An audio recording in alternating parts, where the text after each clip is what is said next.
السلام علیکم۔ وہ نہ جانے کون سی جگہ تھی۔ بالآخر ایک ایسا مقام آیا جہاں کسی پرانی عمارت کے کھنڈرات بکھرے ہوئے تھے۔ بدخشاں کا گھوڑا ان کھنڈرات کے قریب پہنچنے لگا۔ شام کے سناٹے فضا سے زمین تک اترتے چلے آ رہے تھے اور ماحول پر ایک خاموشی سی طاری ہوتی جا رہی تھی۔ بدخشاں کا گھوڑا کھنڈرات کے قریب پہنچا ہی تھا کہ اچانک چاروں طرف سرسراہٹیں پیدا ہونے لگیں اور چھوٹے چھوٹے جانور نکل کر بھاگنے لگے۔ نہ جانے یہ کھنڈر نما عمارت کیا تھی۔ بہر طور اب اس میں کچھ بھی نہیں رہا تھا، صرف کالی اینٹوں کے ڈھیر بکھرے پڑے تھے اور ان پر شبنم کی نمی کالی کائی کی شکل اختیار کر گئی تھی۔ دفتن ہی سامنے کی جھاڑیوں میں حرکت ہوئی اور بدخشاں نے چونک کر اس طرف دیکھا۔ ایک حوض کے پاس گھنی جھاڑیاں اگائی تھیں۔ ان جھاڑیوں میں شاید کوئی جانور چھپا ہوا تھا۔ بدخشاں نے رائفل نکال کر ہاتھ میں لے لی۔ جھاڑیاں ساکت ہو گئیں۔ اس نے سوچا کہ شاید جانور اسے دیکھ کر فرار ہو گیا ہے۔ یہاں ہر قسم کے جانور ہو سکتے تھے کیونکہ اطراف خشک نہ تھے اور پانی کی نمی کے علاوہ جانوروں کے آثار نمایاں تھے۔ چاروں طرف بوسیدہ عمارت کے ٹوٹے ہوئے بڑے بڑے پتھر پڑے تھے۔ وہ ایک مناسب جگہ دیکھ کر رات گزارنے کا بندوبست کرنے لگی۔ رات سوچوں ہی میں گزر گئی اور دوسری صبح اس نے آگے قدم بڑھا دیے۔ منزل کا کوئی نشان نہیں تھا، نہ ہی منزل کا کوئی تصور تھا، بس ایک مقصد تھا جو اسے سرگرداں کیے ہوئے تھا۔ موسم بہت خوشگوار تھا اور ماحول سرسبز۔ پھر وہ ایک پرخطر خطے میں پہنچ گئی، جو تھا تو خوبصورت لیکن پرپیچ، خطرناک ڈھلان اور ہولناک گھاٹیوں سے بھرپور۔ وہ آہستہ آہستہ آگے بڑھتی رہی۔ پھر اس نے ڈھلان کی گہرائیوں میں جنگلی بھیڑیوں کا ایک ریوڑ چڑھتے ہوئے دیکھا۔ تھوڑے ہی فاصلے پر ایک لمبا سا غار نظر آ رہا تھا جو کسی چوڑی گلی کی مانند آگے بڑھ گیا تھا۔ یہاں رک کر بدخشاں نے رائفل اپنے لباس سے نکالی اور ایک بھیڑ کا نشانہ لینے لگی، اور پھر اس نے فائر کیا اور پھر بھیڑ کئی فٹ اونچی اچھل کر نیچے گر پڑی۔ بدخشاں پرمسرت انداز میں آگے بڑھتی ہوئی اس کے قریب پہنچی اور اس نے اپنے لباس سے خنجر نکال کر بھیڑ کی گردن پر پھیر دیا۔ بھیڑوں کا باقی غلہ منتشر ہو گیا تھا۔ گوشت کو ساتھ لانا بھی ایک مشکل مرحلہ تھا، لیکن شاید بدخشاں اپنی قوتوں کو آزمانے کا فیصلہ کر چکی تھی۔ چنانچہ وزنی بھیڑ کو کاندھے پر رکھ کر اس نے بقیہ سفر کیا۔ اس کے لباس کا عقبی حصہ خون سے سرخ ہو گیا تھا اور وزنی بھیڑ کو اپنے ٹھکانے تک لانا بہر طور ایک مشکل کام تھا، لیکن اس کام کو بھی اس نے بآسانی سر انجام دے لیا تھا۔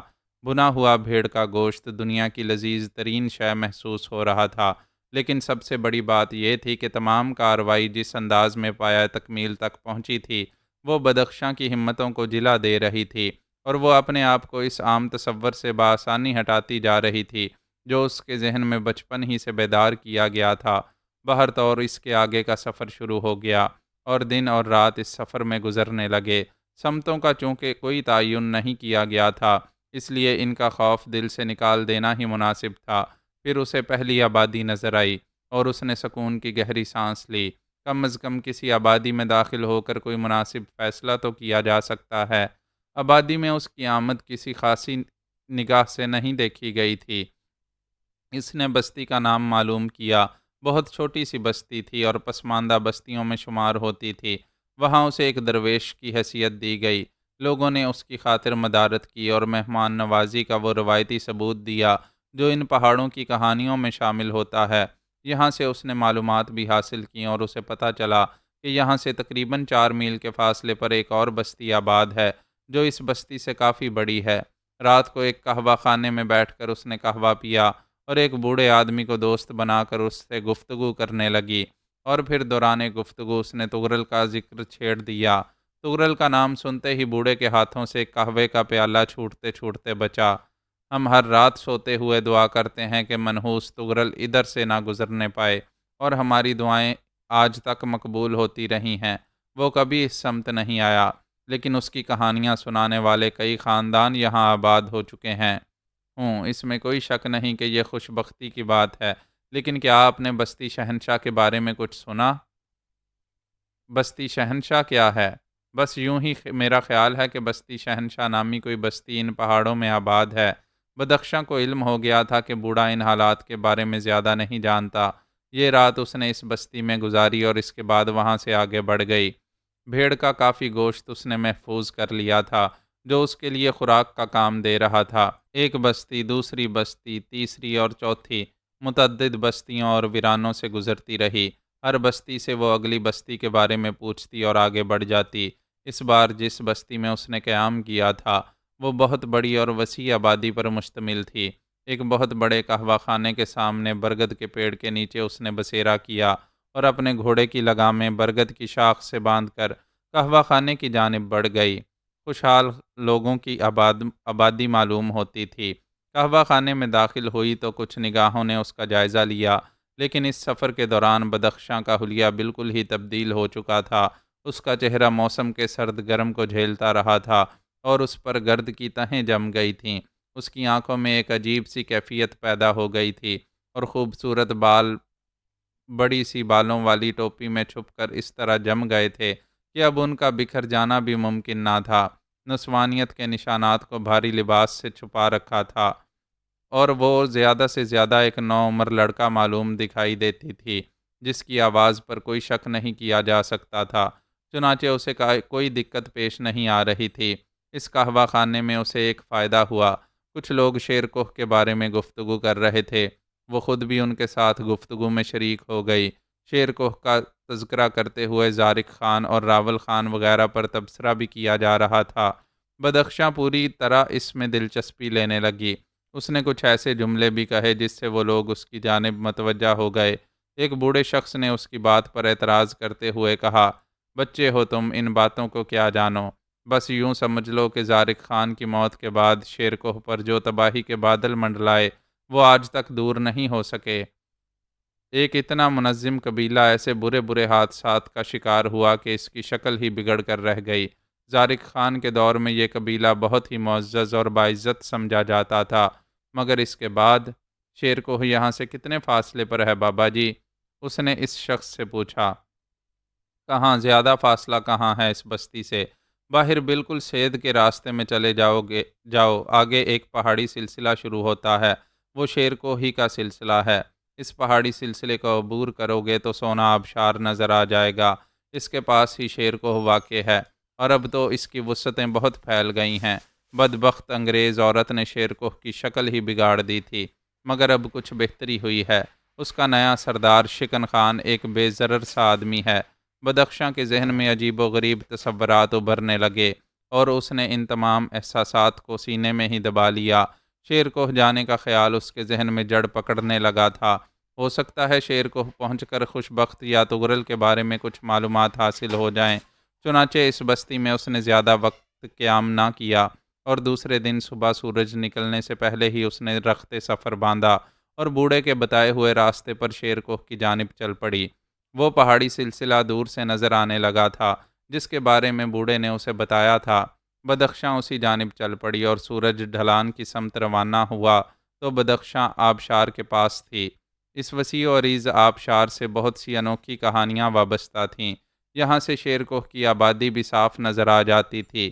ان آبادیوں میں نئی آبادیوں کا زیادہ حصہ تھا اور اس کے بعد پرانا شیر کوہ تھا۔ نئی آبادی کی خوبصورت عمارتیں دیکھ کر بدخشاں نے معنی خیز انداز میں گردن ہلائی۔ اس آبادی کو بہت بڑی حیثیت دی گئی تھی، لیکن اس آبادی کے بعد اپنے قیام کے سلسلے میں اسے خاصی مشکلات پیش آئیں، کیونکہ یہاں سرائے وغیرہ مہنگی تھیں۔ تاہم وہ جو کچھ لے کر چلی تھی وہ بھی اتنا کم نہیں تھا کہ اس کے لیے پریشان کن ہوتا۔ البتہ اس کے بعد کچھ نہ کچھ حاصل کرنا بھی بے حد ضروری تھا، اور اس کے لیے بدخشاں نے معقول انتظامات کیے تھے۔ نئے شیر کوہ میں اسے قیام کے لیے ایک بہت اچھی جگہ مل گئی اور اس نے اس چھوٹے سے کمرے کو معقول معاوضے پر حاصل کر لیا، جو ہر طرح سے اس کے لیے اطمینان بخش تھا۔ اس کے گھوڑے کو بھی اس قیام گاہ کے پہلو میں جگہ مل گئی تھی۔ شیر کو آنے کے بعد اس پہلے قیام کی پہلی رات بدخشاں کے لیے بڑی عجیب و غریب کیفیات کی حامل تھی۔ تاہم اس نے دوسرے دن سے کام شروع کر دیا۔ شیر کوہ کی پرانی آبادی میں داخل ہونا کوئی مشکل کام نہیں تھا۔ یہاں کچھ چہرے ایسے بھی نظر آئے جنہیں وہ بچپن میں دیکھ چکی تھی، اور یہ چہرے اس کے شناسا تھے، لیکن وہ ان میں سے کسی سے نہیں ملنا چاہتی تھی۔ نہ جانے کب تک وہ شیر کوہ میں ماری ماری پھرتی رہی۔ پھر ایک ایسی جگہ جا بیٹھی جہاں کھانے پینے کی اشیاء موجود تھیں۔ ایک جگہ تندور پر روٹیاں پک رہی تھیں اور ایک شخص برتن سجائے بیٹھا تھا۔ چند لوگ کھانا کھا رہے تھے۔ بدخشاں نے اپنے لیے بھی کھانا لانے کو کہا اور پھر اس شخص کو دیکھنے لگی جو اس کے بالکل قریب ایک جگہ بیٹھا ہوا تھا۔ یہ ایک معمر اور کمزور سا آدمی تھا۔ بدخشاں نے بڑے احترام سے اسے مخاطب کیا، خان بابا، اگر آپ میرے ساتھ کھانے میں شرکت کریں گے تو مجھے دلی خوشی ہوگی۔ بوڑھے نے چونک کر اسے دیکھا، پھر اپنی جگہ سے اٹھ کر اس کے پاس آ بیٹھا اور نرم لہجے میں بولا، میں کھانا کھا چکا ہوں بیٹے، تاہم اس مہمان نوازی کا بے حد شکریہ۔ اگر میں نے کھانا نہ کھایا ہوتا تو یقیناً میں تمہارے ساتھ شرکت کرتا۔ ہاں، کھانے کے بعد اگر تم نے قہوہ پیا تو میں تمہارے قہوے میں شریک رہوں گا۔ اوہ، میں سمجھا کہ آپ کھانے کا انتظار کر رہے ہیں خان بابا۔ بدخشاں احترام سے بھرپور لہجے میں بولی اور بوڑھا شخص اسے عجیب سی نظروں سے دیکھنے لگا، پھر گردن جھٹک کر بولا، کہاں کے باشندے ہو نوجوان؟ شیر کوہ کے رہنے والے نہیں معلوم ہوتے؟ شیر کوہ کے نوجوان تو اپنے بزرگوں کو اس طرح مخاطب نہیں کرتے۔ کیوں؟ بدخشاں نے تعجب سے پوچھا۔ اس لیے کہ شیر کو اب ان روایتوں کا حامل نہیں رہا جن کا تعلق پہاڑوں سے تھا۔ یہاں جدتیں پھیل گئی ہیں اور نوجوان بمشکل تمام اپنے بزرگوں کو بزرگ سمجھتے ہیں۔ پہاڑوں کی تقدیر نہ جانے کس کی نظر کا شکار ہو گئی۔ اب تو یہاں کی روایتیں ہی بدل گئی ہیں، بہت کچھ بدل گیا ہے۔ بوڑھے اس لیے جی رہے ہیں کہ خودکشی حرام ہے۔ اتنی دیر میں بدخشاں کے سامنے کھانا لا کر رکھ دیا گیا اور اس نے بوڑھے سے اجازت لے کر کھانا شروع کر دیا، تاہم کھانے کے دوران وہ اس سے گفتگو میں مصروف رہی تھی۔ یہ درست ہے خان بابا کہ میرا تعلق شیر کوہ سے نہیں ہے، میں کہیں اور سے آیا ہوں، لیکن آپ کی باتوں سے بڑی مایوسی جھلک رہی ہے۔ اس کی کیا وجہ ہے؟ کیسے مایوس نہ ہوں میرے بیٹے؟ خان زارق کی موت کے بعد شیر کوہ میں جو کچھ ہوا تصور بھی نہیں کیا جا سکتا۔ نوجوان بگڑتے چلے گئے۔ وہ فرنگی عورت جسے خان زارق کا بھائی راول خان لے آیا تھا، ان پہاڑوں کے لیے ایک ایسی ہوا ثابت ہوئی جس نے پہاڑوں کی ہر چٹان کو زہر آلود بنا دیا۔ نوجوان بگڑتے گئے، خاص طور سے شیر کوہ، اور اس کے بعد شیر کوہ میں کیا کیا نہ ہوا۔ یہ شیر کوہ ہی کی زمین تھی جہاں سے تغرل نے جنم لیا، اور اس کے بعد پہاڑوں میں صرف خون، آگ اور آہوں کی کہانیاں رہ گئیں۔ اب کیا رکھا ہے؟ مگر اس وقت تو تغرل سردار نہیں ہے۔ ہاں، لیکن ایک ڈاکو ہی حکمران ہے اور اس کا نام شکن خان ہے۔ اس وقت شیر کوہ کا حکمران شکن خان ہے؟ بدخشاں نے پوچھا۔ ہاں، 100% خان راول خان اپنی بلا اس کے شانوں پر رکھ کر چلا گیا ہے، اور وہ شیر کوہ والوں کے لیے ایک بہت بڑی بلا ہے۔ بھلا ایک ڈاکو کیا جانے کہ سرداری کیا چیز ہوتی ہے؟ اس کی الٹی سیدھی سمجھ میں جو بھی آتا ہے وہ کرتا ہے۔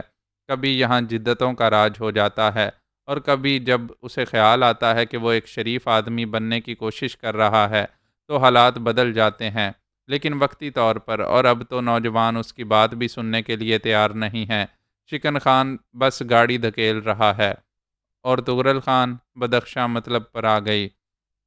تغرل کا اب یہاں سے کیا تعلق؟ اور شاید کبھی اس کا یہاں سے تعلق تھا بھی نہیں۔ کاش زارق خان کے ہاں بیٹا نہ پیدا ہوتا۔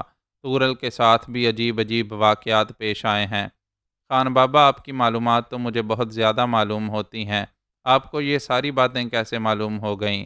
زندگی میں اور رکھا ہی کیا ہے بیٹے، بس ایسے ہی گزار رہا ہوں۔ بدخشاں نے کھانے کے برتن اٹھوائے اور پھر قہوہ طلب کر لیا۔ اس نے بڑے احترام سے قہوے کا پیالہ بوڑھے کو پیش کیا تو اس نے اسے دونوں ہاتھوں سے پکڑ کر ہونٹوں سے لگایا اور بدخشاں کو دعائیں دیتا ہوا بولا، خدا تجھے ہر برائی سے محفوظ رکھے، خدا تجھے تغرل سے محفوظ رکھے۔ بدخشاں نے پرخیال انداز سے بوڑھے کو دیکھا اور بولی، ہاں تو میں کہہ رہا تھا بابا کہ آپ ان واقعات سے بہت زیادہ معلومات رکھتے ہیں، آخر کیسے؟ اور میں نے تجھے جواب دیا تھا کہ پوری زندگی ختم کرنے کے بعد عمر کا یہ حصہ صرف اسی طرح تو گزر رہا ہے کہ ہر چیز کے بارے میں معلومات حاصل ہو جاتی ہیں۔ تغرل خان پھر ڈاکہ زنی کر رہا ہے، اور اب تو اس کا انداز ہی بالکل بدل گیا ہے۔ جانتا ہے کہ اس نے اپنی ایک مملکت بنا لی ہے۔ تغرل خان نے، ہاں، کیا تو بستی شہنشاہ کے بارے میں نہیں جانتا؟ نہیں خان بابا، مجھے نہیں معلوم۔ تعجب ہے، کیا شہنشاہ بستی کے ہر کارے تیری آبادی تک نہیں پہنچے؟ کیا انہوں نے تم سے نہیں کہا کہ تمہارا سردار اپنی زندگی بھر کی کمائی قبیلے کی دولت بستی شہنشاہ پہنچا دے؟ نہیں، میرے علم میں ایسی کوئی بات نہیں ہے۔ مگر یہ سب کیسے ہوا؟ بوڑھا پرخیال نگاہوں سے بدخشاں کو دیکھتا رہا، پھر ایک ٹھنڈی سانس لے کر بولا، شیر کوہ میں جو کچھ ہوا یہ ایک طویل کہانی ہے بیٹے۔ بس تو سمجھ لے کہ خان زارق کی موت کے بعد اس کی تقدیر پر جو سیاہی لگی وہ کبھی دور نہ ہو سکی، اور شیر کوہ کی حکومتیں بدلتی رہیں۔ کبھی خان راول خان نے یہاں کا انتظام سنبھالا اور کبھی کسی اور نے۔ خان راول خان کی پیشانی پر آخری بار یہ داغ لگا کہ اس کا بیٹا خوش بخت انسانوں کے لیے بدبختی کا نشان بن گیا، آدم خور ہو گیا وہ، اور اس کی آدم خوری کو ہوا دینے کے لیے بھلا تغرل خان سے بہتر اور کون ہو سکتا تھا؟ چنانچہ اس وقت وہ تغرل کا دست راست ہے، اور انسانی زندگیوں سے کھیلنے میں اس کا بھی کوئی جواب نہیں۔ بدخشاں کے بدن پر کپ کپی سی طاری ہو گئی، سرد لہریں اس کے وجود کے ہر حصے میں اٹھنے لگیں، اور وہ لرزتے ہاتھوں سے قہوے کے گھونٹ لیتی رہی۔ بمشکل تمام اس نے خود کو سنبھالا اور پھر آہستہ سے بولی، یہ آپ نے کیا کہا خان بابا؟ وہ آدم خور ہو گیا؟ ہاں بیٹے، اس نے انسانی زندگیوں کی چیر پھاڑ شروع کر دی ہے۔ وہ شیر کوہ میں بھی ایسی کئی وارداتیں کر چکا تھا، اور اس کے بعد تغرل کے علاوہ اور کہاں پناہ مل سکتی تھی؟ آج کل وہ تغرل کے ساتھ ہے۔ بدخشاں خاموش نگاہوں سے بوڑھے کا جائزہ لیتی رہی، جو قہوے کے گھونٹ لے رہا تھا۔ پھر اس نے کہا، شہنشاہ بستی کہاں ہے بابا خان؟ مجھے اس کا صحیح پتہ تو نہیں معلوم، لیکن اس کے بارے میں جو تفصیلات سنی ہیں وہ یوں ہیں۔ بوڑھا شہنشاہ بستی کے راستے بدخشاں کو بتانے لگا، اور بدخشاں ان راستوں کو ذہن نشین کرنے لگی۔ پھر بولی، تمہیں یقین ہے کہ خوش بخت اب تغرل کے ساتھ ہے؟ پورا پورا یقین ہے، اب وہ اس کا ہی ساتھی ہے۔ مگر بستی شہنشاہ کا کیا قصہ ہے؟ سنا ہے یہ بستی تغرل نے اپنے بیٹے کے نام پر آباد کی ہے، اور یہاں ہر اس شخص کو رہنے کی جگہ مل سکتی ہے جس کا کوئی ٹھکانہ نہ ہو۔ تغرل نے ایسے بے خانماں لوگوں کو وہاں آباد کیا ہے جو اپنے قبیلے کے باغی ہوں۔ بستی شہنشاہ لٹیروں کی بستی ہے۔ اس بستی کو آباد کرنے کے لیے تغرل نے ایک بار پھر قتل و غارت گری اور لوٹ مار کا بازار گرم کیا، اور بستی تعمیر کر دی اپنے بیٹے شہنشاہ کے نام پر۔ تغرل پہاڑوں کا ناسور ہے، اور شاید کسی بھی دور میں اب اس سے چھٹکارا نہ مل سکے۔ فرنگیوں کی چالاکیوں سے تم واقف نہیں ہو بیٹے، انہوں نے جو بھی جال پھیلایا وہ اتنا ہی وسیع ہے کہ پھر اس سے چھٹکارا ملنا ناممکن ہی ہے۔ تغرل کا بیٹا شہنشاہ اب اس کی جگہ لے گا، اور سارے قبیلے اسے اپنی محنت کھلاتے رہیں گے۔ اب ان پہاڑوں پر ڈاکوؤں کی حکومت ہو گئی ہے۔ ایسے حالات میں کیا توقع کی جا سکتی ہے کہ نوجوان بزرگوں کا احترام کریں گے؟ قبائل بزدل بن کر خاموش ہو گئے ہیں۔ بس یہی حالات ہیں، اور کیا بتاؤں؟ بدخشاں کا مقصد حل ہو گیا تھا۔ بہت مختصر وقت میں اسے بہت سی کارآمد باتیں معلوم ہو گئی تھیں۔ اس کا مقصد ہے کہ شیر کوہ آنا اس کے لیے بہتر ثابت ہوا، لیکن اب شیر کوہ میں مزید قیام بے مقصد ہی تھا۔ چنانچہ اس نے فیصلہ کر لیا کہ بہت جلد شیر کوہ چھوڑ دے گی، لیکن اس کے بعد اسے کیا کرنا تھا، اس کا کوئی فیصلہ ابھی تک نہیں کر سکی تھی۔ سرخاب میں دیوانگی کے آثار پیدا ہونے لگے تھے۔ صحت تو پہلے ہی تباہ ہو چکی تھی، لیکن اب وہ ذہنی طور پر غیر متوازن نظر آنے لگی تھی۔ بعض باتوں سے یہ اندازہ ہو جاتا تھا، ناصر افضال اپنی ساری کائنات لٹا چکا تھا۔ اکلوتی بیٹی کی یہ کیفیت دیکھ کر اس کے دل کی جو کیفیت ہو جاتی تھی وہ ناقابل بیان تھی۔ خود اس کی بیوی بھی آہیں بھرتی رہتی تھی، اور ناصر افضال اس کا بھی جائزہ لیتا رہتا تھا۔ وہ اپنی کوششوں میں بھی مصروف تھا۔ یہ سارے کام جو اسے کرنے تھے آسان نہیں تھے، شدید ترین مشکلات کا سامنا کرنا پڑتا اسے، لیکن وہ اپنے طور پر ان مشکلات کا حل دریافت کر رہا تھا، اور اس کی مسلسل جدوجہد جاری تھی۔ اس دن بھی کھانے کی میز پر ایک ایسا ہی واقعہ پیش آیا جس نے ناصر افضال کا دل ہلا دیا۔ سرخاب سادہ سے لباس میں ملبوس سامنے بیٹھی ہوئی تھی۔ کھانے کی کئی ڈشیں اس کے پاس رکھی ہوئی تھیں۔ اس نے ایک ڈش میں سے تھوڑا سا سالن ایک پلیٹ میں نکالا، اور پھر اس طرح گم ہو گئی جیسے دنیا سے بے خبر ہو گئی ہو۔ وہ سادہ پلیٹ میں ایک نام لکھ رہی تھی، اور یہ نام صاف پڑھا گیا، وستونیا ہی کا نام تھا۔ ناصر افضال نے اسے دیکھا اور اس کا حلق بند ہو گیا۔ سرخاب نے مسکراتے ہوئے کہا، اسے یہ ڈش بہت پسند تھی۔ ایک بار اس نے ہمارے ہاں کھانا کھایا تھا نا، میں نے اس سے کہا کہ وہ یہ ڈش چکھ کر دیکھے، اور اس کے بعد اس نے اس کے علاوہ اور کچھ نہ کھایا۔ وہ ایسے چونک پڑی جیسے اپنے الفاظ سے خود ہی خوف زدہ ہو گئی ہو، اور پھر اس نے ناصر افضال اور اپنی ماں کی طرف دیکھا، اور دہشت زدہ انداز میں کرسی گھسیٹ کر اٹھ گئی۔ نہیں، میں نے کچھ کہا تو نہیں ہے، میں نے کچھ بھی تو نہیں کہا، میں کیا میں نے کچھ نہیں کہا۔ وہ تیزی سے دوڑتی ہوئی اندر چلی گئی اور مسز افضال کی آنکھوں میں آنسو امڈ آئے۔ ناصر افضال بھی گردن جھکائے کسی سوچ میں ڈوب گئے تھے۔ پھر انہوں نے کربناک لہجے میں کہا، میں سخت پریشان ہوں، مجھے بتاؤ بیگم، کیا میں نے غلط کیا؟ ساری زندگی تو میں نے اپنے فرض کو ایمان کی طرح محسوس کر کے نبھایا۔ میں کیا کر سکتا تھا اس سلسلے میں؟ فرض سے کوتاہی کرتا تو ضمیر کا مجرم بن جاتا، اور اب اس کے بعد یہ سب ہو رہا ہے۔ میں اپنے آپ کو مجرم محسوس کر رہا ہوں۔ ناصر افضال کی بیوی نے کوئی جواب نہیں دیا تو ناصر افضال کہنے لگے، بہرطور میں نے کچھ فیصلے کیے ہیں۔ کاش ان فیصلوں پر وہ بھی یقین کر سکے۔ کیا فیصلے کیے ہیں؟ بیگم، میں وستونیا کی تلاش میں جاؤں گا۔ میں اسے پہاڑوں میں تلاش کرنے کے لیے نکلنا چاہتا ہوں۔ کیسی عجیب بات کہہ رہے ہیں آپ؟ عجیب صحیح، لیکن یہ حقیقت ہے۔ کیا یہ دیوانگی نہیں ہے؟ اب جو کچھ بھی ہے، میں ان ساری باتوں کے باوجود باپ بھی ہوں۔ شوگان کو موت کی سزا دے دی گئی، سپازیہ طبعی موت مر گئی، لیکن وستونیا زندہ ہے اور اس پر کوئی الزام نہیں ہے۔ میں نہیں کہتا کہ بیگم، اگر وستونیا بھی شوگان کا ساتھی نکلتا تو کیا میں اس کے ساتھ کوئی رعایت برت سکتا تھا؟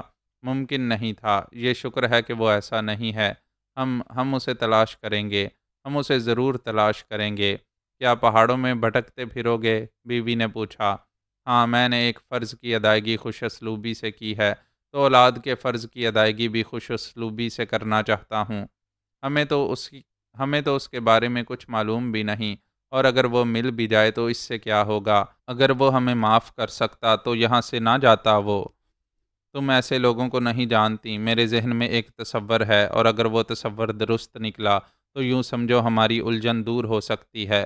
کیسا تصور ہے؟ وستونیا ہمیں جو کہانیاں سنا کر گیا ہے اس میں لچک ہے، گنجائش ہے۔ شوگان اس کا باپ نہیں تھا، وہ کسی تغرل خان کا بیٹا ہے، اور تغرل خان پہاڑوں میں رہتا ہے۔ پہاڑی لوگ عجیب و غریب صفات اور کیفیات کے حامل ہوتے ہیں۔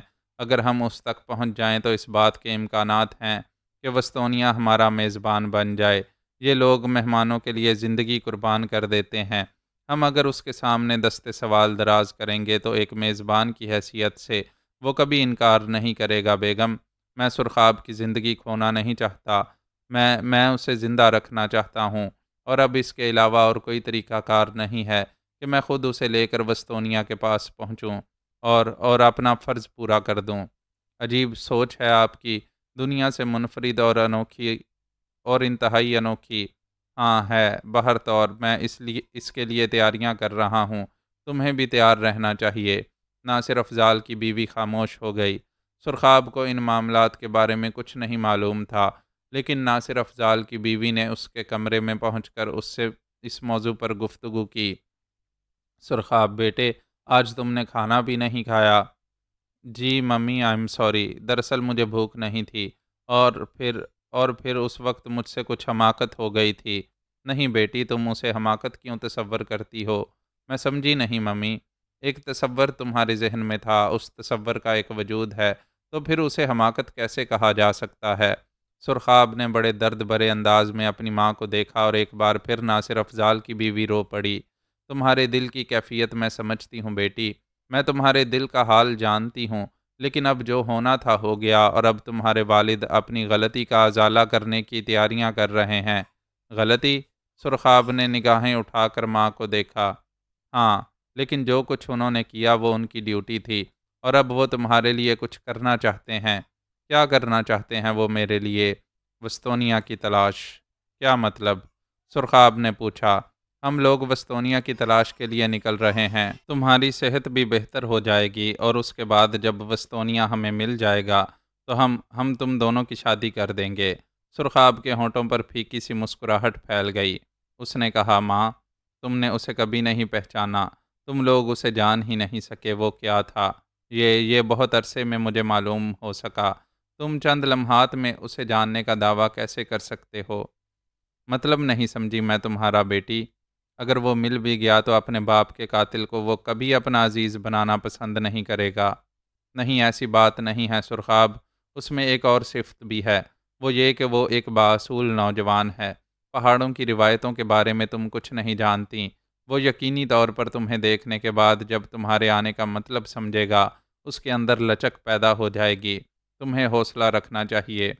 وستونیا کو کوئی نہیں جانتا، میں جانتی ہوں، صرف میں، سمجھی؟ صرف میں جانتی ہوں۔ ٹھیک ہے، مگر ہماری کوششوں میں تعاون بھی تو کرو۔ میں کیا تعاون کر سکتی ہوں؟ خود کو سنبھالو، حوصلہ رکھو بیٹے، تمہارا حوصلہ ہماری زندگی بڑھائے گا، ورنہ ہم بے موت مر جائیں گے۔ سرخاب کی آنکھوں سے آنسو بہنے لگے اور اس کی ماں نے اسے سینے سے لگا لیا۔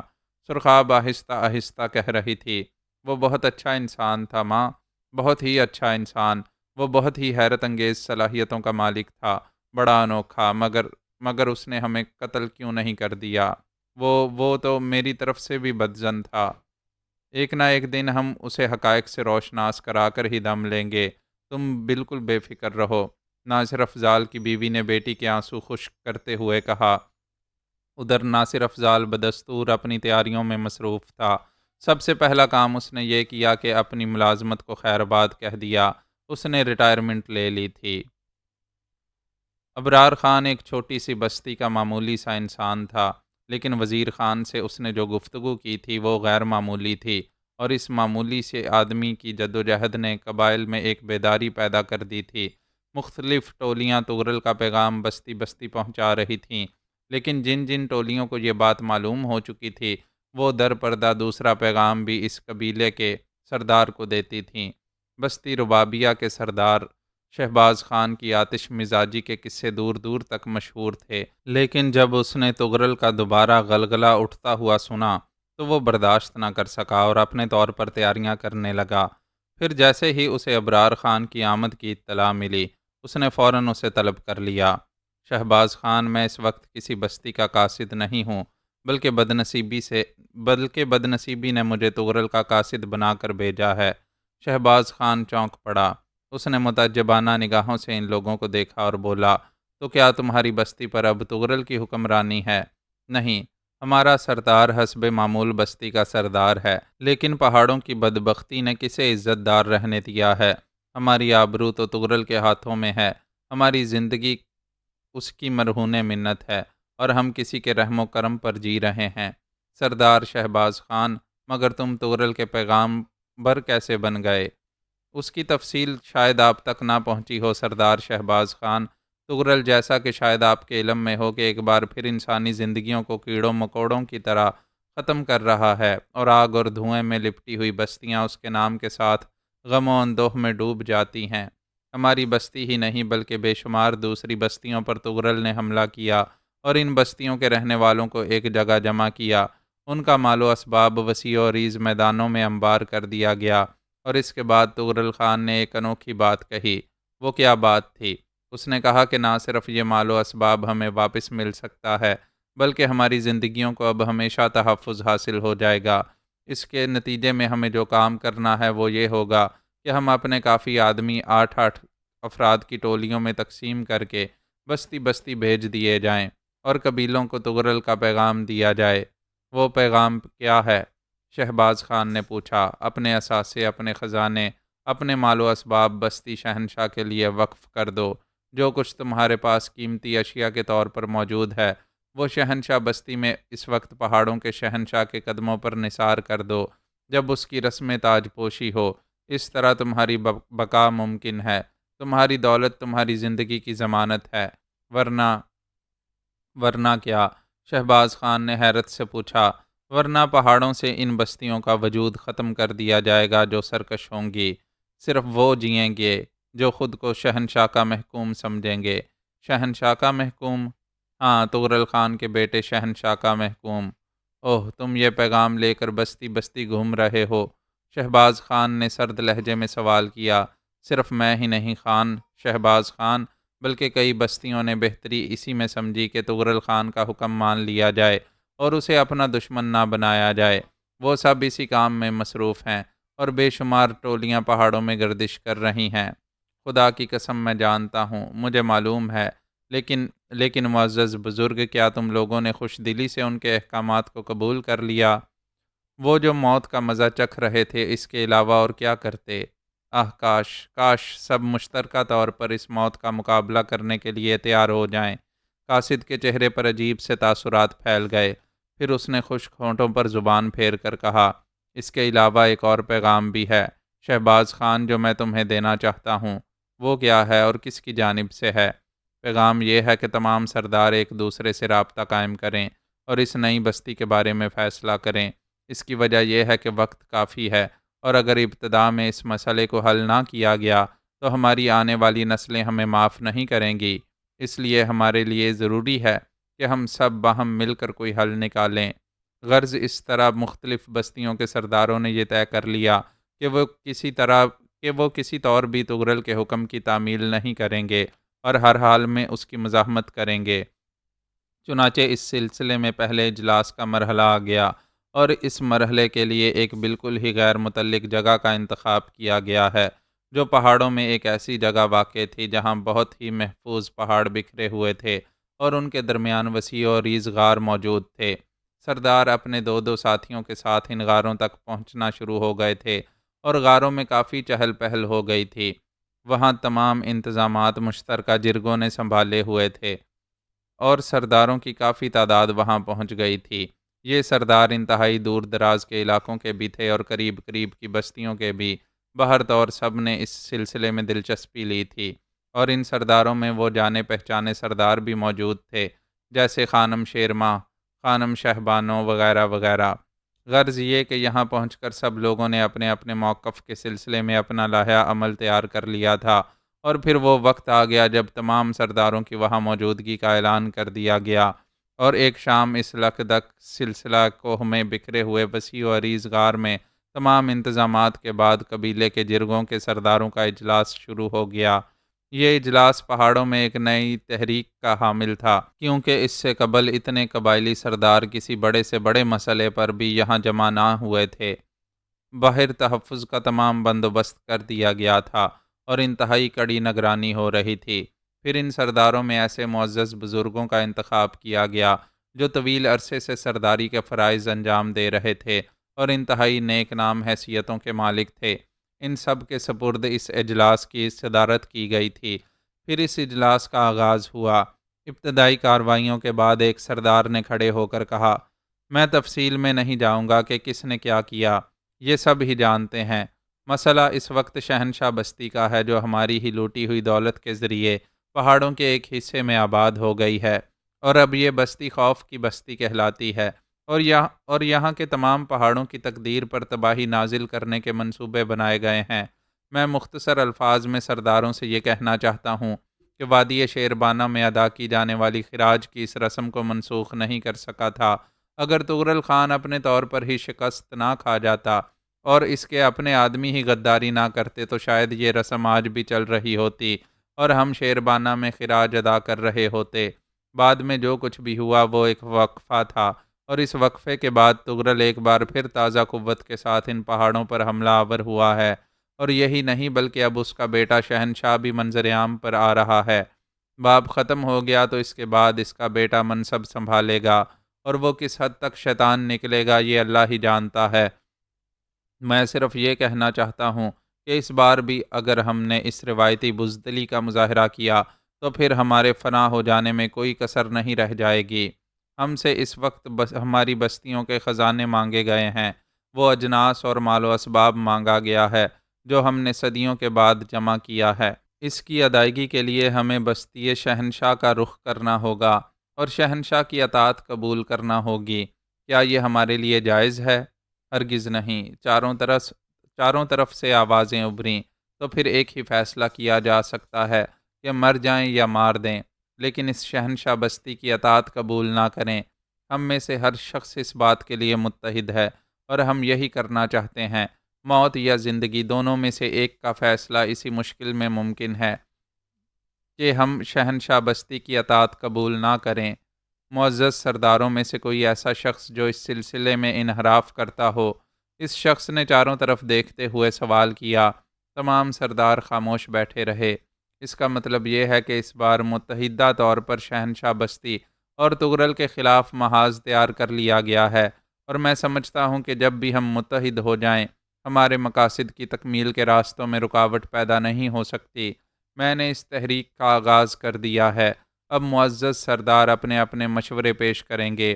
وہ شخص بیٹھ گیا اور صدارت کرنے والے سرداروں نے آپس میں مشورے کرنے کے بعد کہا، سب سے پہلے ہم یہ چاہتے ہیں کہ ہم اس مقصد کے لیے ایک سربراہ کا انتخاب کر لیا جائے۔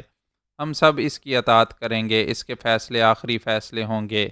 میں ایک تجویز پیش کرتا ہوں، ایک سردار نے کہا۔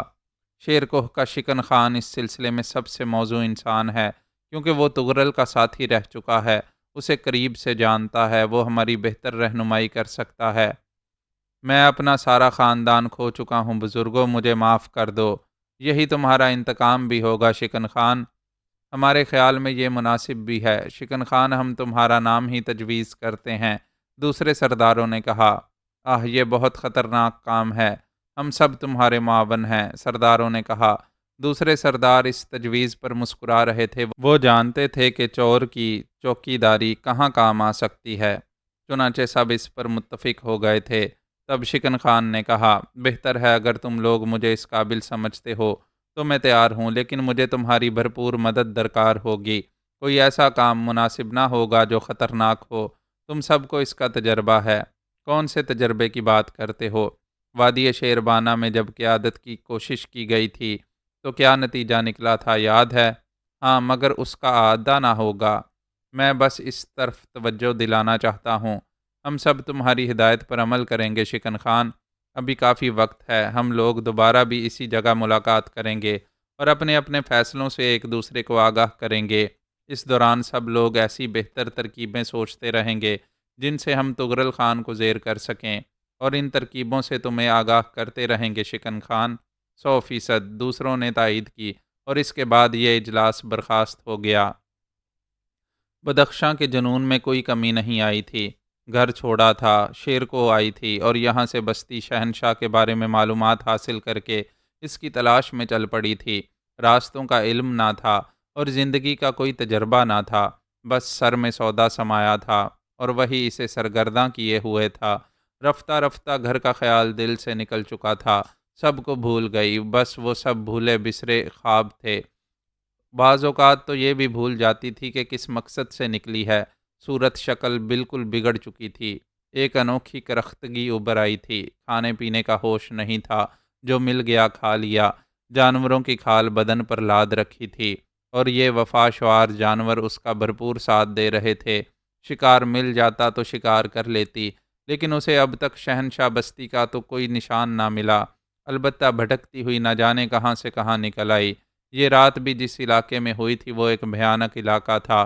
چاروں طرف خزاں رسیدہ اجڑے ہوئے درخت کھڑے تھے، چھوٹی چھوٹی چٹانوں کا سلسلہ بکھرا ہوا تھا۔ اس نے ایک چٹان کے پاس بسیرا کر لیا، گھوڑے کو آزاد چھوڑ دیا۔ وہ اسے چھوڑ کر کہیں نہیں جاتا تھا اور جہاں کہیں بھی ہوتا اس کے پاس واپس آ جاتا تھا۔ درخشاں نے گوشت کے ذخیرے سے گوشت نکالا اور اسے کھا کر پانی پی لیا، پھر وہ اسی چٹان کے پاس ایک پتھر پر سر رکھ کر لیٹ گئی۔ آسمان شفاف تھا اور چاند ابھرتا آ رہا تھا۔ درخشاں کی آنکھیں چاند پر جم گئیں اور وہ نہ جانے کس سوچ میں گم ہو گئی۔ مدھم ہوا چٹانوں کو چھوتی ہوئی گزر رہی تھی اور چٹانوں سے عجیب عجیب آوازیں ابھر رہی تھیں۔ پھر اچانک ایک چٹان رو پڑی، اس کی سسکیاں صاف سنائی دے رہی تھیں۔ بدخشاں مسکرانے لگی، کیا ان پتھروں کو بھی کوئی دکھ ہو سکتا ہے؟ کیا چٹانیں بھی روتی ہیں؟ مگر یہ روتی ہوئی چٹان؟ وہ چونک پڑی، یہ چٹان کی سسکیاں تو نہیں ہیں، پھر کون ہے؟ وہ اٹھ کھڑی ہوئی اور اس کی آنکھیں دور دور تک کا جائزہ لینے لگیں، مگر آواز دور سے نہیں آ رہی تھی۔ تھوڑی ہی دور ایک ننھی سی چٹان رو رہی تھی، اس کے وجود میں جنبش تھی۔ بدخشاں نے اپنی رائفل اٹھائی، اسے لوڈ کیا اور بے آواز آگے بڑھنے لگی۔ تب اسے خود پر ہنسی آ گئی۔ رونے والی چٹان نہیں تھی بلکہ ایک انسانی وجود تھا جو چٹانوں کے درمیان بیٹھا خود بھی چٹان ہی معلوم ہوتا تھا۔ وہ حیران حیران اس کے پاس پہنچ گئی۔ تب اس نے چاند کی بیٹی کو دیکھا، ایک میلے ملگجے لباس میں ملبوس کوئی لڑکی تھی جس کا چہرہ سیاہ بالوں میں چاند کی طرح چمک رہا تھا۔ لمبے گھنے سیاہ بال زمین پر بکھرے ہوئے تھے اور سسکیاں اس کے حلق سے ہی ابھر رہی تھیں۔ یہ تنہا لڑکی اس خزاں رسیدہ ویرانے میں کیا کر رہی ہے؟ لڑکی کو اس کی آمد کا علم نہ ہو سکا تھا، وہ مسلسل رو رہی تھی۔ بدخشاں آگے بڑھی اور پھر اس نے لڑکی کے شانے پر ہاتھ رکھ دیا۔ لڑکی اس بری طرح اچھلی کے پیچھے گر پڑی، اس کے حلق سے ایک گھٹی گھٹی چیخ نکلی اور پھر اس پر خوف سے غشی سی طاری ہونے لگی تھی۔ بدخشاں اس کے قریب بیٹھ گئی اور اس نے ہمدردی سے کہا، لڑکی اگر تم مجھ سے خوف زدہ ہو تو خوف کا یہ احساس دل سے نکال دو، تمہیں میری ذات سے کوئی تکلیف نہ ہوگی۔ لڑکی کو کچھ ڈھارس ہو گئی، اس نے سہمی ہوئی نظروں سے بدخشاں کو دیکھا، پھر سہارا لے کر اٹھنے لگی، لیکن اس کوشش میں کامیاب نہ ہو سکی اور ایک سمت لڑک گئی۔ البتہ جب بدخشاں نے اسے سہارا دینے کی کوشش کی تو وہ اٹھنے میں کامیاب ہو گئی۔ خبردار، مجھ سے دور رہو، اس کے منہ سے نکاہت بھری آواز نکلی۔ بدخشاں نے اسے حیرت سے دیکھا اور پھر اس کے ہونٹوں پر مسکراہٹ پھیل گئی۔ وہ سمجھ گئی کہ لڑکی اس سے کیوں اجتناب برت رہی ہے۔ بدخشاں مرد کے روپ میں تھی اور لڑکی نے اسے مرد ہی سمجھا تھا۔ اس نے نرم لہجے میں کہا، دیکھو لڑکی، جیسا کہ میں نے تمہیں بتایا کہ مجھ سے خوف زدہ ہونے کی ضرورت نہیں، میں تمہیں کسی قسم کی کوئی تکلیف نہیں پہنچاؤں گا، مگر تمہارا اس ویرانے میں موجود ہونا میرے لیے باعث حیرت ہے۔ آخر تم یہاں کیا کر رہی ہو؟ موت کا انتظار کر رہی ہوں۔ موت کے آنے کے راستے کون سے ہوتے ہیں؟ کیوں زندگی ہی میں موت کی خواہاں کیوں ہو؟ اس لیے کہ زندگی نے مجھ سے انصاف نہیں کیا۔ زندگی شاید ہی کسی سے انصاف کرتی ہو، لیکن اس کے باوجود ہمیں جینا پڑتا ہے۔ لڑکی خود کو سنبھال چکی تھی۔ اس نے متعجبانہ انداز میں بدخشاں کو دیکھا اور پھر چاروں طرف نگاہیں دوڑانے لگی۔ اس کے بعد اس نے کہا، تم بھی تو مجھے تنہا ہی نظر آتے ہو۔ ہاں، میرے ساتھ میرے گھوڑے کے سوا اور کوئی نہیں ہے۔ تم یہاں کیا کر رہے ہو؟ بس یوں سمجھ لو میں نے بھی زندگی سے فرار حاصل کی ہے اور ان ویرانوں میں موت کا متلاشی ہوں۔ کیوں؟ ہر بات کا ایک پس منظر ہوتا ہے، ہر احساس کے پیچھے ایک کہانی ہوتی ہے۔ میرے اس احساس کے پیچھے بھی ایک کہانی ہے، اور یقیناً تم بھی یہاں بلا وجہ ہی نہیں آئی ہوگی۔ بدخشاں کو ایک بار پھر چونکنا پڑا۔ کافی فاصلے پر ایک بڑی چٹان کے عقب میں سے ایک آواز سنائی دی تھی۔ کوئی پکار رہا تھا، ریشم، ریشم، کہاں ہو تم؟ کہاں چلی گئیں؟ مجھے کچھ نظر نہیں آ رہا، دیکھو میں ٹھوکر کھا کر گر پڑی ہوں۔ دوسری طرف سے آنے والی آواز بھی نسوانی ہی تھی۔ لڑکی کے انداز میں ہیجان پیدا ہو گیا۔ اس نے خوف بھری نگاہوں سے ایک بار پھر بدخشاں کو دیکھا اور بدخشاں نے اسے تسلی دیتے ہوئے کہا، ایک بار پھر میں تم سے درخواست کرتا ہوں کہ تم مجھ سے خوف زدہ نہ ہو۔ کون ہیں وہ؟ کون ہیں تمہارے ساتھ؟ لڑکی نے کوئی جواب نہیں دیا، بس ایک نگاہ بدخشاں کو دیکھا اور پھر تیز تیز قدم اٹھاتی ہوئی آگے بڑھ گئی۔ بدخشاں نے خود ہی اس کا تعاقب کیا تھا۔ بڑی چٹان کے عقب میں اسے دو افراد اور نظر آئے۔ ایک چادر اوڑے زمین پر لیٹا ہوا تھا، دوسری ایک درمیانی عمر کی عورت تھی جس کا لباس لڑکی ہی کی مانند بوسیدہ تھا اور جس کے چہرے سے شدید پریشانی نظر آ رہی تھی۔ اس کا چہرہ پتھرایا ہوا سا لگتا تھا۔ اس نے پھر ادھر ادھر دیکھتے ہوئے پکارا، ریشم، ریشم، کہاں ہو تم؟ کہاں ہو؟ خدا کے لیے ماں، خود کو سنبھالو۔ ریشم اسی لڑکی کا نام تھا۔ اس کی آواز آنسوؤں سے رندی ہوئی تھی۔ نہ جانے کیوں میری آنکھوں کی بینائی چلی گئی ہے۔ ریشم، مجھے کچھ نظر نہیں آ رہا، کچھ دیر پہلے تو ایسا نہ تھا۔ لڑکی نے رحم طلب نگاہوں سے بدخشاں کو دیکھا اور بدخشاں نے آگے بڑھ کر عورت کو سنبھالتے ہوئے کہا، یہ عارضی کیفیت ہے ماں، ابھی ٹھیک ہو جاؤ گی تم۔ کون ہے یہ اجنبی آواز کس کی ہے؟ کون ہو تم؟ کون ہو؟ عورت نے پھر اسی انداز میں کہا۔ ریشم کی آنکھوں سے آنسو بہنے لگے۔ بدخشاں نے عورت کو تسلی دے کر نیچے بٹھایا اور پھر لڑکی سے بولی، لگتا ہے تم لوگ بھوکے پیاسے ہو، میرے پاس کھانے کے لیے کچھ ہے، ابھی لے کر آتا ہوں، تم پریشان نہ ہونا۔ بدخشاں تیزی سے واپس لوٹی اور اپنے سامان میں موجود گوشت کا ذخیرہ اور پانی کا برتن اٹھا لیا اور دوڑتی ہوئی ان کے پاس پہنچ گئی۔ اس نے پہلے عورت کو تو چند گھونٹ پانی پلایا اور اس کے بعد پانی کا برتن اس لڑکی کو دیتے ہوئے کہا، تم بھی چند گھونٹ پانی پی لو اور یہ جو سو رہا ہے اسے بھی جگا لو، یہ بہت گہری نیند سو رہا ہے۔ ہماری آواز اس پر اثر انداز نہیں ہوئی۔ لڑکی نے کوئی جواب نہیں دیا۔ بدخشاں کے اصرار پر اس نے بھی پانی کا برتن لے لیا اور چند گھونٹوں سے ہونٹ تر کیے۔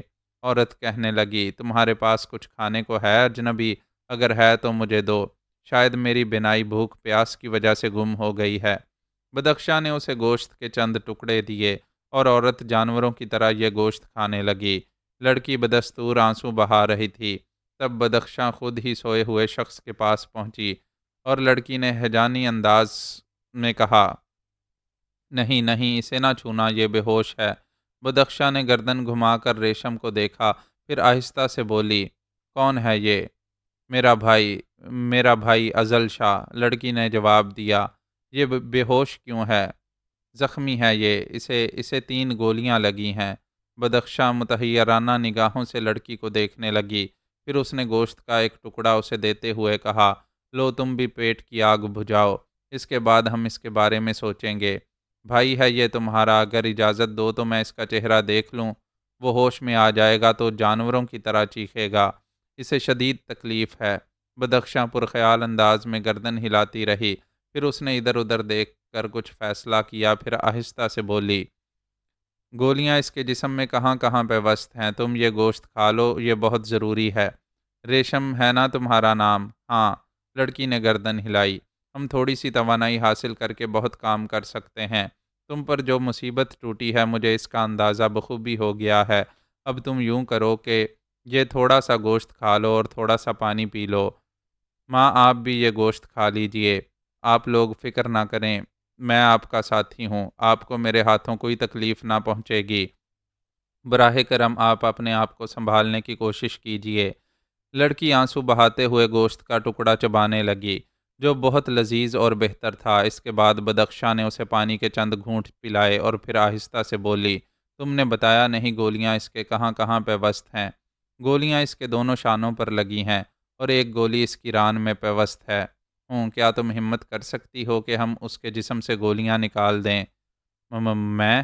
ریشم نے بدستور آنسو بھری آواز میں کہا اور بدخشاں آہستہ سے بولی، دیکھو ریشم، ہمت کیے بغیر کچھ نہیں ہو سکتا، کوئی کام ممکن نہیں ہے۔ میں زخم دیکھنا چاہتی ہوں، ممکن ہے میں اس کے زخموں کا علاج کرنے میں کامیاب ہو جاؤں۔ ریشم خاموش رہی۔ بدخشاں ایک بار پھر ازل خان کے پاس پہنچ گئی۔ اس نے اس کے چہرے سے کپڑا ہٹایا۔ وہ لڑکی کی طرح ہی خوبصورت تھا، مگر کرب کے آثار اس کے چہرے پر منجمد تھے۔ گلابی ہونٹ خشک ہو رہے تھے۔ بدخشاں نے اس کی پیشانی چھوئی اور پھر جلدی سے ہاتھ ہٹا لیا۔ شدید بخار ہے اسے۔ ہاں، ازل شاہ کے زخم خراب ہو گئے ہیں، اس وجہ سے اسے بخار آ گیا ہے۔ بدخشاں چند لمحات سوچتی رہی، پھر اس نے کہا، ریشم تم یوں کرو، میرا سامان اور گھوڑا یہاں لے آؤ، میں لکڑیاں جمع کرنے جا رہی ہوں، جاؤ مجھ سے تعاون کرو۔ لڑکی اب کچھ بہتر ہو گئی تھی۔ بدخشاں نے دوسرا کام شروع کر دیا۔ لکڑیاں جمع کرنا آسان کام نہیں تھا، تاہم وہ دور تک نکل گئی اور اسے کچھ سوکھی ہوئی لکڑیاں دستیاب ہو گئیں۔ وہ اس جگہ سے دور نکل آئی تھی، پھر ایک جگہ اسے کچھ تعفن محسوس ہوا اور وہ چونک کر ادھر ادھر نگاہیں دوڑانے لگی۔ مدھم چاندنی میں ہر شاید چٹان ہی معلوم ہوتی تھی۔ بدبو گوشت سڑنے کی تھی۔ وہ اس کا راستہ تلاش کرتی بالآخر اس جگہ پہنچ گئی جہاں ایک سفید رنگ گھوڑے کی لاش پڑی ہوئی تھی۔ بدخشاں اسے دیکھتی رہی، پھر گردن جھٹک کر لکڑیوں کا گٹھا شانے پر لادے ان لوگوں کی طرف چل پڑی اور تھوڑی دیر کے بعد ان لوگوں کے پاس پہنچ گئی۔ لڑکی اس کی رائفل سنبھالے بیٹھی ہوئی تھی، اس کے سامان کا تھیلا بھی قریب ہی رکھا ہوا تھا۔ بدخشاں کے ہونٹوں پر مسکراہٹ پھیل گئی۔ یہ تم نے اچھا کیا، کیا تم رائفل چلانا جانتی ہو؟ ہاں، لڑکی نے جواب دیا۔ تب تم یہ رائفل اور کارتوس اپنے پاس ہی رکھو، مجھ سے کسی نقصان کا خدشہ ہو تمہیں تو بے دریغ مجھے گولی مار دینا۔ اوہ نہیں، میں نے یہ رائفل اس لیے نہیں اٹھائی تھی۔ ریشم نے جلدی سے رائفل رکھ دی۔ نہیں ریشم، میں خلوص سے تم سے یہ بات کہہ رہی ہوں، اس طرح تمہیں اطمینان رہے گا۔ نہیں، خدا کی قسم یہ بات نہیں تھی۔ چھوڑو اس مسئلے کو، میرے سامان میں 2 خنجر ہیں، انہیں نکال لو، بدخشاں نے کہا اور لکڑی کا گٹھا کھول کر لکڑیوں کو ایک ترتیب سے رکھنے لگی۔ اس نے چٹانوں کی آڑ میں آگ سلگانے کا بندوبست کیا تھا۔ اس سلسلے میں اس نے پتھروں کے کچھ ٹکڑے بھی استعمال کیے تھے۔ اس کام سے فارغ ہو کر اس نے لکڑیاں جلانے کا بندوبست کیا اور پھر آگ روشن کر کے خنجر پتھروں پر رکھ کر ان کے پھل گرم کرنے لگی۔ پھر اس نے ریشم سے کہا، ازل شاہ کو یہاں لانا پڑے گا، میری مدد کرو۔ ریشم اٹھ کھڑی ہوئی۔ دونوں نے مل کر ازل شاہ کو اس کی جگہ سے سرکایا۔ وہ بے حد وزنی تھا۔ بدخشاں کو کافی دقت ہوئی تھی۔ بہرحال اسے کسی نہ کسی طرح وہاں تک لے آیا گیا۔ پھر بدخشاں نے اس کے ہاتھ اور پاؤں اپنے پاس موجود رسی کے ٹکڑوں سے کس دیے۔ بوڑھی عورت کچھ نہ بولی، ویسے ہی وہ کچھ مخبوط الحواس سی لگ رہی تھی۔ اس کے بعد بدخشاں نے آہستہ سے نوجوان کے زخموں پر سے خون سے چپک کر خشک ہو جانے والے کپڑے ہٹانے لگی۔ نوجوان کے بدن میں کوئی جنبش نہیں ہوئی تھی اور بدخشاں کو اپنے اس پہلے کام میں خاطر خواہ کامیابی حاصل ہوئی تھی۔ نوجوان شدید بخار کے زیر اثر بھی تھا اور اس پر گہری بے ہوشی طاری تھی، لیکن اس کے زخموں کو دیکھ کر بدخشاں کے ہاتھ بھی کانپنے لگے۔ زخموں کو شاید کافی دن ہو گئے تھے اور ان کی کیفیت بھی خراب تھی، چنانچہ کسی نہ کسی طرح بدخشاں نے خود کو سنبھالا اور اس کے جسم سے گولی نکالنے لگی۔ گو اسے اس کام کا تجربہ نہ تھا، لیکن پھر بھی وہ بڑی مہارت سے یہ کام کر رہی تھی۔ کچھ ہی دیر میں وہ اس سے فارغ ہو کر دوبارہ ریشم اور اس کی ماں کی طرف متوجہ ہو گئی۔ ریشم کے چہرے پر احسان مندی کے تاثرات تھے، جبکہ بوڑھی عورت کی حالت اب بھی بہتر نہ تھی۔ یوں محسوس ہوتا تھا جیسے وہ خوف زدہ ہو۔ آہ، میرے تو چراغ بجھ گئے ہیں، میری تو دنیا تاریک ہو گئی ہے۔ نہیں، اب اندھیرا نہیں ہونا چاہیے، ہم اس اندھیرے میں کہاں بھٹکتے پھریں گے، بالکل تاریکی پھیل جائے گی۔ بوڑھی عورت بڑبڑائے جا رہی تھی۔ ایسا نہیں ہوگا ماں، بدخشاں نے اسے تسلی دیتے ہوئے کہا۔ تم کون ہو تم؟ کیا تم مجھے دیکھ نہیں سکتی؟ بدخشاں نے اپنا چہرہ اس کے سامنے کرتے ہوئے کہا اور عورت آنکھیں پھاڑنے لگی۔ پھر اس نے آہستہ سے کہا، ہاں میں تمہیں دیکھ سکتی ہوں، کون ہو تم؟ مجھے اپنا بیٹا سمجھو، ہاں میں بھی تمہارا بیٹا ہوں۔ نہیں نہیں، ایسا نہ کہو، ہم بد نصیب ہیں، ہم خود کو ہم سے منسوب کرو گے تو تم بھی مصیبتوں کا شکار ہو جاؤ گے۔ ہم بہت بد نصیب ہیں بیٹے، اس کائنات میں بہت سے بد نصیب ہوں گے ماں، کون جانے کون زیادہ بد نصیب ہے۔ پھر اس نے ریشم سے کہا، ریشم اب تم پرسکون ہو جاؤ، ازل شاہ ٹھیک ہو جائے گا۔ تمہارا نام کیا ہے؟ ریشم نے پوچھا۔ نام؟ تم مجھے شاہ گل کہہ سکتی ہو۔ کوئی حادثہ پیش آیا ہے کیا؟ شاید ہاں، شاید نہیں، اب تو کچھ بھی یاد نہیں رہا۔ دکھی دل کے مالک معلوم ہوتے ہو، جو دکھی ہوتے ہیں ان کے دلوں میں ہی دوسروں کا دکھ جاگتا ہے۔ بدخشاں نے پجمردہ مسکراہٹ سے کہا اور ریشم پرخیال سے انداز میں اسے دیکھنے لگی۔ وہ کچھ بولی نہیں تھی۔ تھوڑی دیر کے بعد بدخشاں نے کہا، میں تمہارے آرام میں خلل انداز نہیں ہونا چاہتا، ادھر اسی چٹان کے پاس ہی موجود ہوں، اگر کوئی ضرورت ہو تو مجھے آواز دے دینا۔ بدخشاں وہاں سے ہٹ کر کچھ فاصلے پر ایک چٹان کی آڑ میں پہنچ گئی۔ دوسرے دن سورج کی کرنوں نے گدگدایا تو آنکھ کھل گئی۔ آسمان شفاف تھا اور سورج آہستہ آہستہ بلند ہوتا جا رہا تھا۔ نیند سے جاگنے کے بعد چند لمحات تو بدخشاں کو یہی اندازہ نہ ہو سکا کہ وہ کہاں ہے۔ پھر وہ چونک کر جلدی سے اٹھ بیٹھی اور اس نے نظریں گھما کر اس سمت دیکھا جہاں اس کا گھوڑا بندھا ہوا تھا۔ یہ دیکھ کر اسے اطمینان ہوا کہ گھوڑا اپنی جگہ موجود تھا اور اس سے کچھ فاصلے پر اسے ریشم بھی نظر آ رہی تھی۔ وہ ایک چٹان پر بیٹھی دوسری جانب خلا میں گھور رہی تھی۔ بدخشاں اسے دیکھتی رہی اور تھوڑی دیر کے بعد وہ بھاری قدموں سے ریشم کی جانب چل پڑی۔ ریشم نے اس کے قدموں کی چاپ سن لی، پلٹ کر دیکھا۔ رات کی چٹانوں کی دلہن اس وقت رات سے زیادہ خوبصورت نظر آ رہی تھی۔ لڑکی واقعی بے حد حسین تھی اور بدخشاں کو بہت زیادہ پسند آئی تھی۔ بدخشاں نے گہری نگاہوں سے اس کا جائزہ لیا تو لڑکی کے چہرے پر قدرے سکون کے آثار پائے۔ اس سے بدخشاں کو خود بھی سکون ہوا تھا۔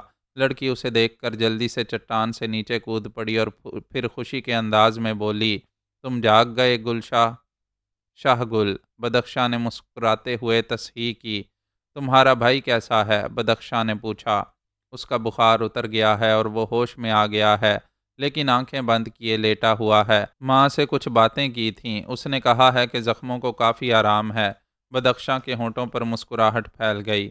اس نے کہا، اب تو تم مجھے کوئی برا انسان نہیں سمجھتی، آؤ ماں کے پاس آؤ۔ ریشم اٹھتی ہوئی بولی، ماں کی حالت کیسی ہے؟ جب سے ازل شاہ نے اس سے بات چیت کی ہے وہ بہت بہت بہتر حالت میں ہے، ورنہ رات کو کئی بار اس نے بہکی بہکی باتیں شروع کر دی تھیں۔ کیا یہ بہکی باتیں وہ بہت پہلے سے کرتی ہے؟ بدخشاں نے پوچھا۔ ہاں، اس وقت سے جب سے ہم اس حادثے کا شکار ہوئے، آؤ وہ تمہارا انتظار کر رہی ہے۔ بدخشاں اسی جگہ پہنچ گئی جہاں وہ معمر عورت اپنے بیٹے کے سرہانے بیٹھی پیار بھرے انداز میں اسے دیکھ رہی تھی۔ اس نے گردن اٹھا کر بدخشاں کو دیکھا۔ رات کو تو وہ ایسی کیفیت کا اظہار نہ کر رہی تھی جیسی اس کی بینائی ہی چلی گئی ہو، لیکن اس وقت اس کی آنکھوں میں زندگی کی چمک تھی۔ بدخشاں کو دیکھ کر اس کے چہرے پر ممنونیت کے آثار پھیل گئے۔ تمہارا نام شاہ گل ہے نا بیٹے؟ ہاں ماں، میرا نام شاہ گل ہے، بدخشاں نے جواب دیا۔ پھر اس سے قبل کہ کوئی اور بات کرتی، ازل شاہ کے کراہنے کی آواز سن کر وہ تینوں اس کی طرف متوجہ ہو گئیں۔ شہنشاہ کا رویہ اچانک ہی تبدیل ہوا تھا اور تغرل نے حیرت و مسرت سے اسے دیکھا تھا۔ ہوا یوں کہ تغرل بستی شہنشاہ کے ایک بازار سے گزر رہا تھا کہ اس نے دو آدمیوں کو تکرار کرتے ہوئے دیکھا۔ غالباً کسی سودے پر تکرار ہوئی تھی۔ اس سے قبل کہ تغرل وہاں پہنچتا، کسی طرف سے شہنشاہ ادھر آ نکلا اور اس نے ان دونوں کو لڑتے ہوئے دیکھا تو ان کی گردنیں پکڑ کر انہیں الگ کر دیا۔ کیا بات ہے، کیوں لڑ رہے تھے تم لوگ؟ اس نے پوچھا۔ یہ میرے مال کی پوری قیمت ادا نہیں کر رہا تھا۔ یہ مال تمہارا ہے، کہاں سے آیا یہ تمہارے پاس؟ کیا تم جب اس بستی میں آئے تھے تو اسے اپنے ساتھ لائے تھے؟ نہیں، پھر یہ تمہارے پاس کہاں سے آیا؟ مجھے میرے حصے میں سے دیا گیا۔ کون سا حصہ؟ جو لوٹ مار کے بعد ہم لوگوں میں تقسیم ہوتا ہے۔ تمہارا گروہ کون سا ہے؟ میں سمجھا نہیں سردار زادے، تمہارا گروہ کون سا ہے؟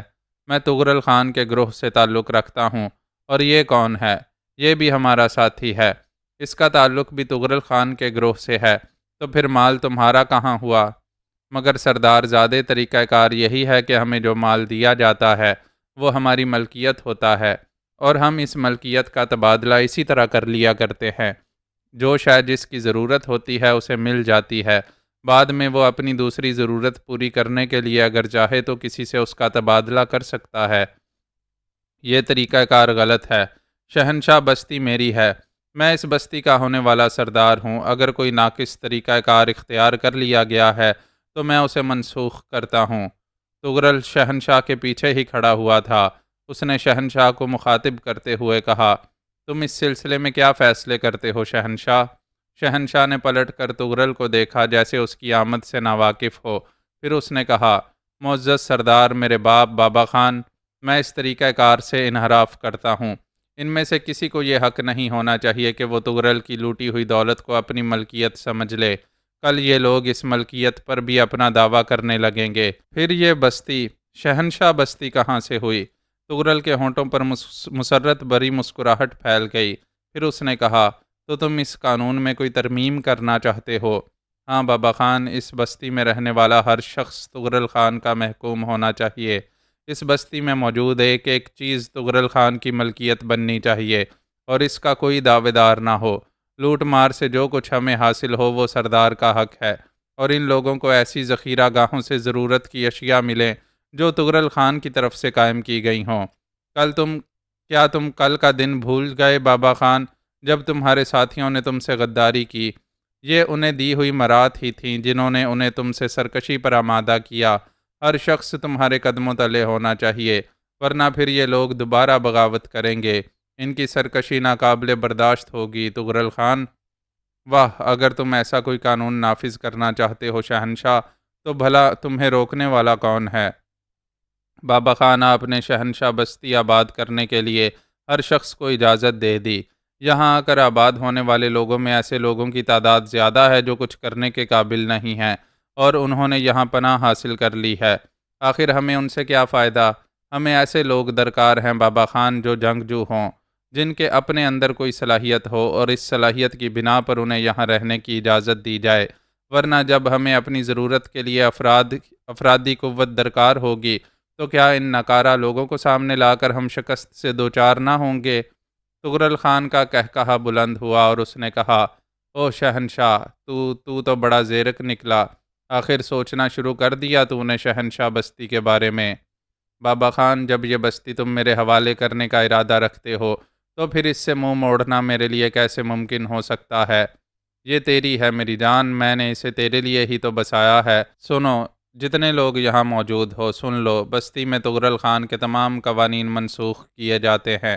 نئے قوانین کی تشکیل شہنشاہ خان کرے گا، اور وہی قانون اس بستی کا قانون ہوگا۔ شہنشاہ، میرے ساتھ آ میرے بیٹے، میرے ساتھ آ، تجھ سے بہت سی باتیں کرنی ہے مجھے۔ آج تیرے ان الفاظ نے مجھے زندگی کے اس کرب سے نجات دلا دی ہے جو نہ جانے میرے سینے میں کیا کیا شکلیں اختیار کرتا جا رہا تھا۔ شہنشاہ خان تغرل خان کے ساتھ چل پڑا۔ تغرل خان اسے لے کر دور دراز کے سنسان گوشے میں پہنچا تھا۔ اس نے شہنشاہ خان کو اپنے سامنے بٹھاتے ہوئے کہا، آج تو نے میرا دل خوش کر دیا ہے شہنشاہ، ہر قانون تیری مرضی کے مطابق بنے گا۔ تو بستی شہنشاہ کے لیے قانون سازی کر، بڑے سر والا تیرے ہر حکم کی تعمیل کرے گا، اور شہنشاہ بستی کے لیے جو قانون نافذ ہوگا اس کی تکمیل کرے گا۔ بابا خان، بس میں یہ چاہتا ہوں کہ جب ہم کو انہی راستوں پر آگے بڑھنا ہے تو پھر ہمارے کام میں کوئی جھول نہیں ہونا چاہیے۔ شیرم خان نے تمہارے خلاف بغاوت کی، اس کی کچھ وجوہات تھیں۔ تم نے بہت نرمی کا سلوک کیا تھا ان لوگوں کے ساتھ۔ میں یہ چاہتا ہوں کہ یہاں رہنے والے عیش و عشرت کی زندگی بسر کریں، لیکن ان میں سے ہر شخص ہمارے لیے کارآمد ہو۔ کوئی بھی ایسا شخص اس بستی میں نہ رہنے پائے جس میں کچھ کرنے کی صلاحیت نہ ہو۔ اگر ایک خاندان یہاں آباد ہے تو اس خاندان میں ایک یا دو افراد ایسے ضرور ہونے چاہئیں جو وقت پڑنے پر رائفل سنبھال سکیں اور شہنشاہ بستی کی حفاظت کر سکیں۔ ہمیں ایسے لوگوں کی ضرورت نہیں ہے جو کچھ نہ کر کے اس لیے یہاں آباد ہو جائیں کہ ہمیں یہ بستی آباد کرنی ہے۔ ہماری آبادی چھوٹی ہی صحیح، لیکن یہاں رہنے والا ہر شخص شہنشاہ بستی کے لیے کارآمد ہو، یہ ہے میری سوچ۔ اوے شہنشاہ، او میرے لخت جگر، یہ سوچ بالکل ٹھیک ہے، ایسا ہی ہونا چاہیے، بالکل ایسا ہی ہونا چاہیے۔ تو فکر مت کر، ہم تمام ناکارہ لوگوں کو یہاں سے نکال دیں گے۔ ایسے خاندانوں کو بستی میں آباد نہ رہنے دیا جائے گا جن میں ایک بھی کام کرنے والا نہ ہو۔ ٹھیک ہے بابا خان، بس یہ ایک خواہش تھی میری۔ اس کے علاوہ میں یہ نہیں چاہتا کہ لوٹ مار کے مال میں کوئی تقسیم کی جائے۔ یہاں رہنے والوں کی ضرورت پوری ہونی چاہیے، اور اس کے لیے تغرل خان کے آدمی متعین ہوں۔ ذاتی طور پر یہاں کسی کو کاروبار کی اجازت نہیں دی جا سکتی۔ ٹھیک ہے، بالکل ٹھیک ہے۔ بڑے سر والے سے کہہ کر یہ تجویز بھی شہنشاہ بستی کے قانون میں شامل کر لی جائے گی۔ مجھے اور کچھ نہیں کہنا بابا خان، مگر مجھے بہت کچھ کرنا ہے تیری مرضی کے مطابق، تیری خواہش کے مطابق شہنشاہ۔ اتنا خوش ہوں میں آج کہ ایک بار پھر میں جشن منانا چاہتا ہوں۔ ضرور بابا خان، میں اس سے انحراف نہیں کروں گا۔ اور تغرل خان کے حکم دینے کی دیر ہوتی تھی، وہ سب کچھ ہو جاتا تھا جس کا وہ خواہش مند ہوتا۔ چنانچہ آج کا جشن اچانک ہی ظہور میں آیا تھا، اور دلچسپ بات یہ تھی کہ اس جشن میں شہنشاہ موجود تھا اور پوری دلچسپی لے رہا تھا۔ اس لیے اسے بہت سی اشیاء رقاصاؤں میں تقسیم کرنے کے لیے دی گئی تھیں، اور وہ ان اشیاء کو ان پر لوٹا رہا تھا۔ شہنشاہ کو دیکھ دیکھ کر تغرل خان کی آنکھوں میں ٹھنڈک اتر رہی تھی، اور اس کے گھن گرج کہے بلند ہو رہے تھے، لیکن نہ جانے کون سے گوشے سے گوندل خان اور زرنگاہ بھی یہ منظر دیکھ رہے تھے، اور ان کے دل خون خون ہو رہے تھے۔ گوندل خان نے زرنگاہ کو دیکھ کر کہا، میں نے تجھ سے کہا تھا زرنگاہ، خون رنگ ضرور لاتا ہے۔ شہنشاہ کے اندر یہ تبدیلی بڑی حیرت ناک ہے۔ نہ جانے تقدیر ان پہاڑوں کے لیے کیا کیا متعین کر چکی ہے۔ کیا بابا خان؟ تباہی، بربادی، خون، آگ، کیا رکھا ہے اس کے سوا؟ کیوں بابا خان؟ دیکھ اسے دیکھ، بالآخر خون رنگ لایا۔ شہنشاہ اپنے باپ کی خوشی پر آمادہ ہو گیا۔ وہ بچہ ہے بابا خان، نہیں زرنگاہ، وہ بیٹا ہے تغرل کا۔ اگر وہ اس سے منحرف ہی رہتا تو مجھے حیرت ہوتی۔ تو تمہارا خیال ہے کہ وہ؟ یہ میرا خیال نہیں زرنگاہ، نوشتہ تقدیر ہے۔ آپ ایک چھوٹی سی بات سے اس قدر پریشان ہو گئے ہیں بابا خان۔ ابھی وہ بچہ ہی تو ہے۔ میں نے اس سے بڑی امیدیں وابستہ کی تھیں۔ میں اس سے بات کروں گی، آئندہ وہ ایسے کسی جشن میں حصہ نہ لے گا۔ تو بھی بڑی بدقسمت ہے زرنگاہ، تجھے ساری زندگی اپنے ضمیر کے خلاف لڑنا پڑا ہے۔ میں کیا کروں بابا، مجھے بتا میں کیا کروں؟ اب تو میری ہمت بھی جواب دے گئی ہے زرنگاہ، خود میری سمجھ میں نہیں کہ کیا کروں۔ آپ پریشان نہ ہوں، ہم اس سے بات کریں گے۔ آپ اس سے پوچھیں تو صحیح کہ کیا اس کے نظریات تبدیل ہو گئے ہیں؟ زرنگاہ نے کہا، اور گوندل خان ٹھنڈی سانس لے کر خاموش ہو گیا۔ شہنشاہ جشن کے اختتام پر ہی اٹھا تھا اور پھر وہ اپنی آرام گاہ میں آ گیا تھا، لیکن ابھی اسے آئے ہوئے زیادہ دیر نہ گزری تھی کہ گوندل خان اور زرنگاہ اس کے پاس آ گئے۔ شہنشاہ چونک پڑا تھا۔ آپ لوگ ابھی تک سوئے نہیں؟ ہماری راتیں سونے کے لیے کہاں ہیں شہنشاہ؟ گوندل خان نے کہا۔ میں سمجھا نہیں نانا جان۔ آج کے جشن میں تیری شرکت ہمارے لیے پریشان کن ہے۔ کیا تو ایسی چیزوں میں دلچسپی لینے لگا؟ آپ کے خیال میں کیا میں بچہ ہوں بابا خان؟ مجھے کیا کرنا چاہیے اور کیا نہیں کرنا چاہیے تھوڑا بہت میں بھی تو سمجھتا ہوں۔ او ہاں، تو ٹھیک کہتا ہے، زرنگاہ بات تو ٹھیک ہے۔ کیا شہنشاہ درست نہیں کہتا؟ معاف کرنا بیٹے، تیرا کہا درست ہے، یہی نیا کام تھا اس لیے حیرت ہوئی۔ کیا میں بے بس نہیں ہوں نانا جان؟ کیا مجھے دوہری الجھنوں کا سامنا نہیں کرنا پڑ رہا ہے؟ تغرل مجھ سے پیار کرتا ہے، وہ میرا باپ ہے، وہ طاقتور ہے، میں تنہا اس کا کیا بگاڑ سکتا ہوں؟ آپ بتائیے میں کیا کر سکتا ہوں؟ گوندل خان خاموش تھا۔ زرنگاہ نے کہا، اسے اس کے باپ سے برگشتہ نہ کرو بابا خان، سچ کہتا ہے یہ کر بھی کیا سکتا ہے؟ اور پھر زرنگاہ باہر نکل گئی۔ گوندل خان بھی اس کے پیچھے پیچھے چلا گیا۔ اس وقت چاند آدھا سفر طے کر چکا تھا۔ گوندل خان ایک گوشے میں بیٹھا ہوا تھا، اس کی آنکھوں سے آنسو رواں تھے۔ تبھی اسے شہنشاہ کی آواز سنائی دی، نانا جان! اور گوندل خان چونک پڑا۔ اس نے گردن گھما کر شہنشاہ کو دیکھا۔ آپ رو رہے ہیں نانا جان؟ ہاں شہنشاہ، رو رہا ہوں، گوندل خان نے کہا۔ کیوں نانا جان؟